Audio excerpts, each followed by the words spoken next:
Hey there, everybody. Welcome to our review of the Euphoria bonus episode, part one of two, as they are calling it. hmm This episode is entitled Trouble Don't Last Always, and I know they've been promoting it a lot as like part one Rue, but Yep.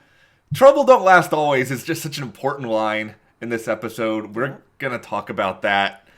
It is an incredible episode of TV. Let's just say that first and foremost. This is one of the best episodes I've just ever seen of television. This is one of the best hours of television I've ever seen. Sam Levinson wrote and directed this. Somebody just needs to drive all the Emmys up to his house right now for this because this was absolutely one of the best acted, best directed, best written hours of television. We are going to talk through a lot of the big moments, the emotional takeaways. What does Rue learn from this? Does she learn from anything she has in this conversation with Ali? As we do all this, as you're enjoying this discussion, subscribe because we don't want you to miss any of the other Euphoria videos that we have coming up. We are diving into the world of Euphoria for the first time today, and we have no intention of moving away from it now. Yeah, we will be here for the other bonus episode. We will be moving forward into the other seasons of this show. The show is incredible.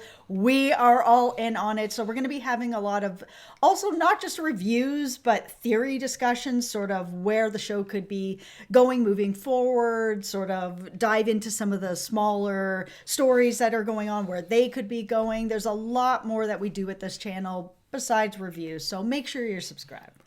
I think a really good sort of big picture jumping off point to this episode is I think there's a lot of people who may come out of it being like, okay, everything is going to fundamentally change for Rue because of this conversation. And I don't really think that. I think that if she gets 5% of her life is different in some way because of this conversation, then that is a success. I don't think anyone should be thinking that Rue is gonna be fundamentally sober or okay or not asking these questions of herself after going through what she goes through here.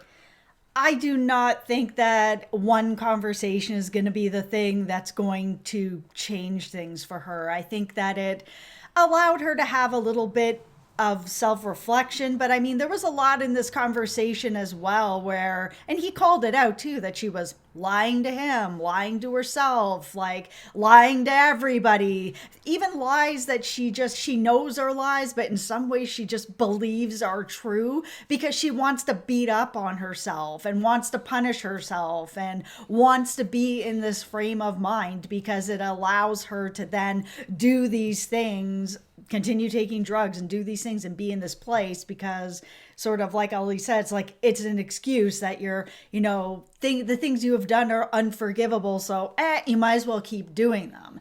And one of the biggest takeaways I took away from this episode of why I think this episode is one of the best episodes just in general in TV is that it gave these different perspectives in this conversation for people who may have struggled with addiction, but also people who have never struggled with addiction got a look at what it's like and what you feel inside struggling with addiction, but also to the people out there that have family members or friends who are struggling with addiction, and you're on the other side of it where it's like you sort of get the brunt of all the negative stuff that's happening with it. You don't know how to help, and you don't know what's going on inside of somebody that is struggling with it.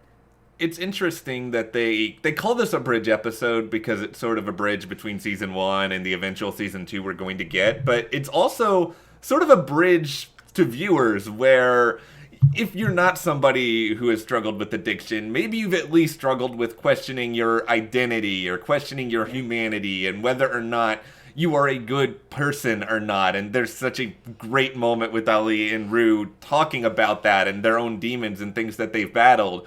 So many people have at least understood that. And if you can understand that, then you can sort of find your way to understanding more what it's like to be an addict, to have this thing that other people just look at as a flaw when they don't understand it is a disease and it's something you're suffering from. It is a change to your mind. And I think they articulate this point so well, and it's methodical and it's emotional, and they don't just like hit you with it once and then walk away from it. They do it time and time again. And I like that there was a push in this conversation from Ali to sort of get her to think about what this is doing to her family and the people around her, and what she sort of wants her legacy to be, and what to be what they want, her family to remember her for. Like, and her sort of saying, that I at least want them to know, that I sort of tried, but I just couldn't get there. It's a really sad place to be. And I think it's a place that not only addicts are at that place, that there are other people just watching the show that are dealing with other mental health issues and depression and stuff like that feel that way as well. And it's not like this episode just sort of isolates itself from everything else that we've seen either, because we know on some level that Rue cares about her family despite whatever has happened between her and her mom, because she made the decision to not run away with Jules because she was worried about what the ramifications would be emotionally to her family. Like, that in itself was an action that showed that. And then they reinforce it within these conversations where Rue is sort of wondering, is she good to her family? What she's done to her mother? How can she be forgiven for that? And I think it was so important that they used this to reflect on the past, and now we can look back at the past almost differently than when we first watched it. It was also interesting hearing her have this conversation with Ali where she was lying about the whole Yeah. Jules situation, because she's the one who suggested that they run away together. She's the one that ended up getting cold feet. That whole scene at the train where Jules is like, come on, man, just get on this train with me. It's you and me. Get on this train with me. We're going to be together. I want this, so bad. And it was Rue's decision not to get on that train. But when she's retelling this story, it's completely not the truth. And she's sort of like, Jules cheated on me. She's the one, she left me. She got on this train, just left me. And it's kind of like, she's just rewriting this in her head again to like just beat on herself of sort of like a nobody loves me. Nobody's going to be here for me. Everyone's just going to leave me, when it's the complete opposite. And I think that is just, it's so relatable to a lot of people out there. I think a lot of us have been in this position before. Yes. Like, I've certainly been in this position where something happens to you and you sort of just find a way to just throw all the burdens on yourself, because I think in a lot of ways it's easier at times to sort of just say, oh, I did this is my fault, something happened to me, I am sort of the person who's suffering, and you don't really take into account other people or what other people are thinking, or that maybe not everything should be burdened upon you. And they delivered that really well. And I think Rue recognizes some of it in how Ali is telling her about how he has gone through this before. I think she at least hears him. I think that this episode was also just really important to the series overall, because this episode is so different than the series in the first season. I mean, there's so many characters in this show that are all struggling with different things, that you get sort of little snippets of everybody's struggles and how it's all intertwined with everything. And that is a lot of what makes this show very relatable, very entertaining. And we have known, of course, that Rue's been struggling with drugs. We know why and when it came in, but we haven't known sort of anything a lot deeper. How is she feeling about it? How is she feeling about herself in it? Why? What is a struggle inside of her that is stopping her from becoming sober?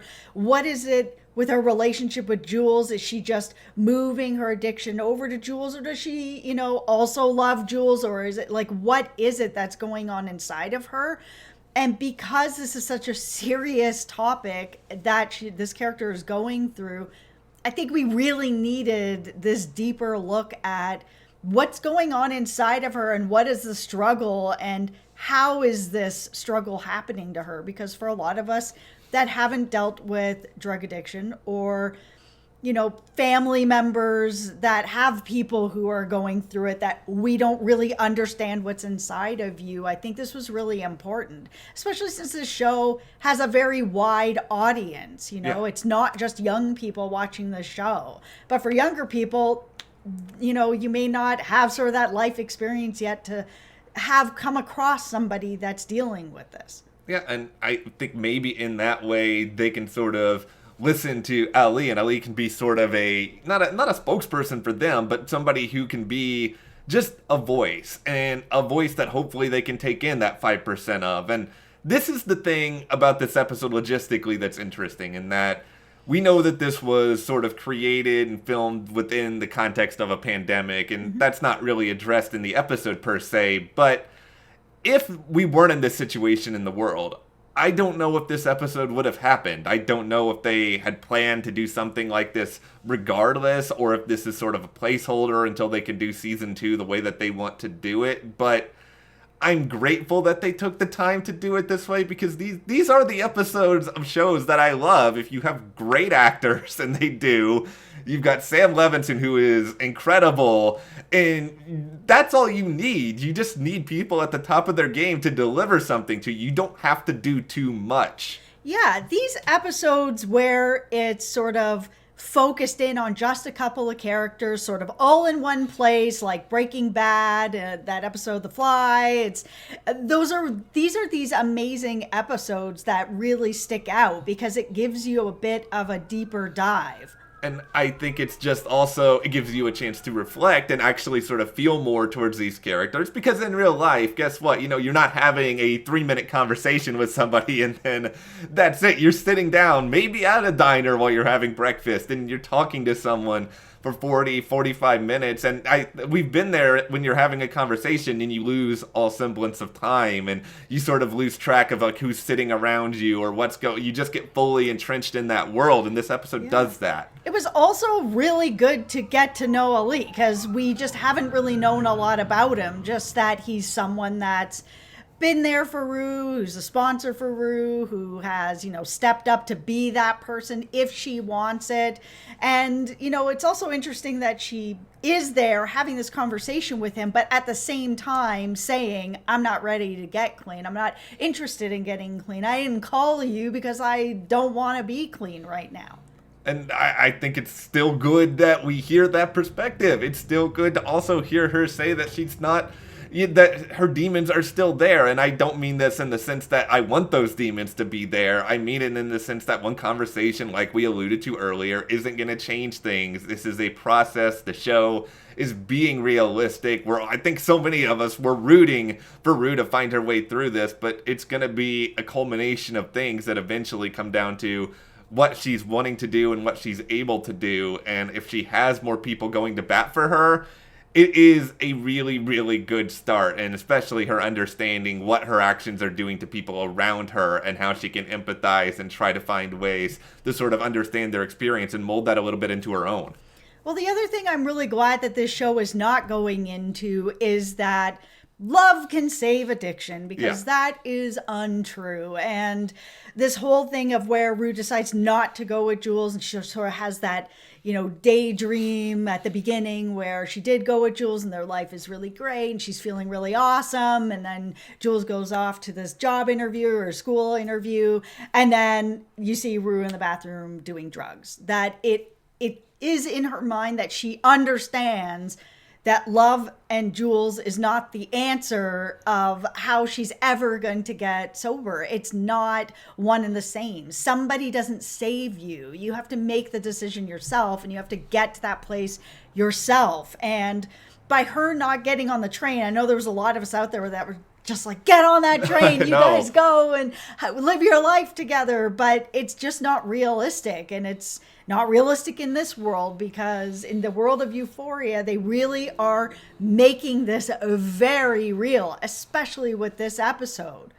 It reinforces everything. Like, it really, really does, where you look back at it and you're like, okay, yeah, they had some really wonderful moments, Rue and Jules did, but it's also just sort of short-lived. It's also intermittent between everything else that's bad, and, you can't just have good moments and follow them up with bad moments and think that, the good is going to outweigh the bad forever. It doesn't really work like that if you were just using sort of the good moments to mask everything else that's going on. And I think eventually she's going to realize that despite everything Rue is going through, she is still like just incredibly young, and she's still like, Ali, I think he's got, multiple times the life experience of her. Like, he's far from perfect, that is clear, but he clearly knows a lot because he's walked through it. I just like that they ended up talking sort of also about the relationship that she has with Jules. And we did see that Jules actually wrote her. And I wasn't sure what was going to go on with that because they sort of left on such strange terms. To get that text to see that, yes, I still miss you. Here's this song. I'm thinking about you. But then to bring it back into the diner where Ali's like, hey, Miss Marcia, let's talk about you. You've been sober for how long? Did you date during that time? No, this is why. Which is something that Rue already had. She knew. It's like, yeah, I know I shouldn't be in a relationship, but I love this person, but I shouldn't be here. What should I do? I love that it is that waitress who says the title line, trouble don't last always. And it's like that, that's such a powerful line. And I think it's just like that tiny smidgen of hope, and it's not a guarantee of hope, but it's a tiny smidgen. It's something that people can really, really just cling on to. And like that conversation was one of my favorite moments of the episode. Yeah. The other was just like the unbridled joy that Ali had when he was on the phone outside talking to his family, and you could see there was a resistance from his family to him at first, but then eventually it starts to change, and he just hearing him talk to the kid, and that broke me. Oh yeah, it broke me too. It was just so painful because you can see it from both sides. You can see that he's been sober. He is trying. He is also trying to be respectful of the fact that they are not either in a place to forgive, or they have maybe forgiven but have decided, yes, I have forgiven you, but no, I can't have a relationship with you, because that's something that can happen as well. You can forgive and not bring somebody back into your life. Yeah. But you can hear sort of that. We didn't even hear the kid, but you can get it from the conversation that they are still in pain every time he calls, that it's like, oh, it's my dad and I love him, but man, he did this thing that is just, for me, I can't move past, but I would like to. He's still my family and I can see he's working on it, but it is so heart-wrenching. And yeah, you can see the joy on his face. He's just getting even a second to say Merry Christmas, but knows that it's not going to go much further than that. And I think just having that moment for him is probably enough. At least at this given point in his time, he seemed to get at least some of what he wanted out of that conversation. And I think because he has gone through it, I don't think he went into it thinking, oh, they're going to invite me down. But I think he got more than he could have expected. Like, he got to speak to multiple people, maybe 5%, to use that number again, maybe 5% healing occurs here. Yeah, this was a really important episode for me as well, because I want to get to know more about Ali. He seems like someone who is going to be important in Rue's life, whether he's able to help guide her into another place or whatever it is. Maybe he won't ever be able to, but it seems like he's going to be able to influence her in some ways, or at least be this one sort of tent pole that she can rely on if she gets to that point. And moving through this series, I'm curious to know if she ever will get to that point. I know it's a really dark thing to say, but sometimes that happens with people who are addicts and they are unable to get to that point. I just, I know Coleman Domingo fairly well as an actor because I've watched Fear the Walking Dead for so many years. Yeah. And, he's good in that show, but often that show will just sort of sideline him for weeks at a time. And I don't think, you don't get hour-long diner scenes with him in that show. No. And you don't get that sort of reminder of just, like, how good he is. I mean, I think we all should know. I mean, the Emmys have certainly figured out how good Zendaya is. Oh my goodness, she's so good. She deserves all the Emmys as well. She is fantastic, and this was her best performance. Yeah, absolutely. And saying that after she's already won an Emmy, this was even better than what she's already done, and she deserved her Emmy for what she already did. I hope we get some more news in the second episode soon. I really, like, this episode will be with me for a while. I think it will probably be with a lot of you for a while. It will be with me forever. This is honestly one of the best hours of TV I have ever seen. It is so powerful. It was so good that there were times when I sort of forgot, and, you know, this is just me as a breakfast lover being like, when was the last time they took a bite of something? Like, some of that stuff getting cold here and there, like, that wasn't on my mind for most of the episode. I felt like I was actually just sitting there with them, having a conversation, enjoying my breakfast, because I was actually eating my breakfast, watching them eat breakfast, dinner, they're at night, but they're eating pancakes, so they're eating a breakfast. I felt like I was at the diner with them, just having this conversation. I love that feeling. It's an episode I think will stick with a lot of us. Of course, we want to know what your thoughts on it were. Also, just what do you think Rue is going to take away from this to apply to her life? Like, I don't think we should expect drastic changes, but will there be a small change? I want to think that this conversation does mean something in the grander scheme of things. So let us know, and if you did enjoy this discussion, subscribe to the channel, give this video a like, support us further by checking those links to our store as well as our Patreon, and we will see you here next time.